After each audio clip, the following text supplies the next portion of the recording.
اعوذ باللہ من الشیطان الرجیم بسم اللہ الرحمن الرحیم اللہم صلی علی محمد وعلی آل محمد کما صلیت علی ابراہیم وعلی آل ابراہیم انک حمید مجید اللہم بارک علی محمد وعلی آل محمد کما بارکت علی ابراہیم وعلی آل ابراہیم انک حمید مجید۔ ناظرین، آج ہم آپ کی خدمت میں ایک خاص اور نایاب عمل لے کر حاضر ہوئے ہیں جو کہ ربیع الاول کے حوالے سے ہے اور جس کی نسبت آقا دو جہاں حضرت محمد صلی اللہ علیہ وآلہ وسلم سے ہے، جو کہ آپ کی زندگی بدل کر رکھ دے گا۔ آپ کی پہاڑ جتنی بھی حاجت ہوگی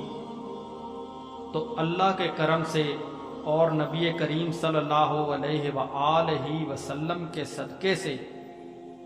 انشاءاللہ ضرور پوری ہوگی۔ یہ خاص عمل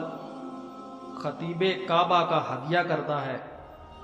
جس کی برکات بے شمار ہیں اور یہ آزمودہ ہے، اور اس کی خاص بات یہ ہے کہ آپ نے اس عمل کو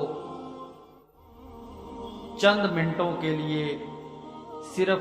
ایک بار کرنا ہے۔ تو ناظرین، وقت ضائع کیے بغیر ہم اپنی ویڈیو کی طرف چلتے ہیں۔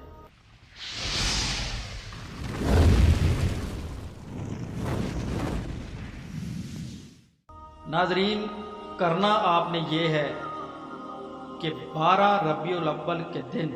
نماز ظہر کے بعد، یا پھر اگر آپ 12 ربیع الاول کے دن یہ عمل نہیں کر سکتے تو ربیع الاول کا کوئی بھی دن آپ اپنے لیے مخصوص کر لیجئے، یا ربیع الاول کے کسی بھی دن آپ کو موقع ملے تو آپ نے نماز ظہر کے بعد 4 رکعت نماز ادا کرنی ہے،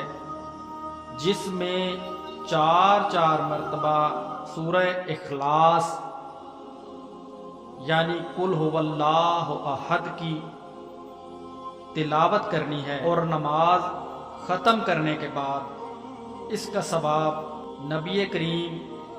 صلی اللہ علیہ وآلہ وسلم کی ذات اقدس کو ہدیہ کرنا ہے، اور اللہ کے حضور ہاتھ بلند کر کے اپنی حاجت خواہ کسی قسم کی بھی ہو گڑ گڑا کے بیان کرنی ہے، اللہ سے اپنی حاجت پوری کرنے کے لیے سوال کرنا ہے۔ تو انشاءاللہ آپ کی حاجت خواہ مال و دولت کی ہو، خواہ عہدہ میں ترقی کی ہو، چاہے کسی قسم کی بھی ہو، انشاءاللہ آقا دو جہاں صلی اللہ علیہ وآلہ وسلم کے صدقے ضرور پوری ہوگی۔ ناظرین، سورہ اخلاص کے بارے میں حضرت رسالت مآب صلی اللہ علیہ وآلہ وسلم کا ارشاد ہے کہ اس سورہ کو جس نے ایک بار پڑھا گویا اس نے 1/3 قرآن ختم کیا، اور ایمان والوں کی تعداد سے 10 گنا زیادہ نیکیاں اس کے نامہ اعمال میں لکھی جائیں گی۔ اسی طرح حضرت رسول اکرم صلی اللہ علیہ وآلہ وسلم کا فرمان ہے کہ سونے سے پہلے 1/3 قرآن مجید یعنی سورہ اخلاص پڑھ لیا کرو۔ جو کوئی اس سورہ کو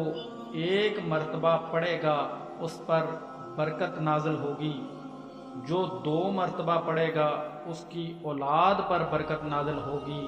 اور جو 3 مرتبہ پڑھے گا اس کے ہمسایوں پر بھی برکت نازل ہوگی۔ ناظرین، اگر کوئی قیدی اس سورہ کو 1000 بار پڑھے گا تو انشاءاللہ اسے قید سے جلد رہائی نصیب ہوگی۔ حضرت امام جعفر صادق علیہ السلام کا ارشاد ہے کہ جو اپنی نمازوں میں سورہ توحید پڑھے گا تو قیامت کو اس طرح وارد محشر ہوگا کہ اللہ اور اس کے درمیان کوئی گناہ کا فاصلہ نہ ہوگا، یعنی اللہ اور اس کے درمیان کسی قسم کا گناہ فاصلہ برقرار نہیں رکھے گا۔ یعنی اس سورہ کی اتنی برکات ہیں کہ آپ کے گناہ ختم ہو جاتے ہیں۔ ناظرین، امید کرتے ہیں کہ آپ کو ہماری آج کی یہ کاوش اچھی لگی ہوگی۔ اگر ویڈیو اچھی لگی تو ویڈیو کو لائک کریں، چینل کو سبسکرائب کرتے ہوئے ساتھ میں موجود بیل کے آئیکن کو پریس کر دیں تاکہ ہماری آئندہ ویڈیوز بھی آپ تک پہنچتی رہیں، اور اپنے دوستوں کے ساتھ شیئر کریں۔ والسلام۔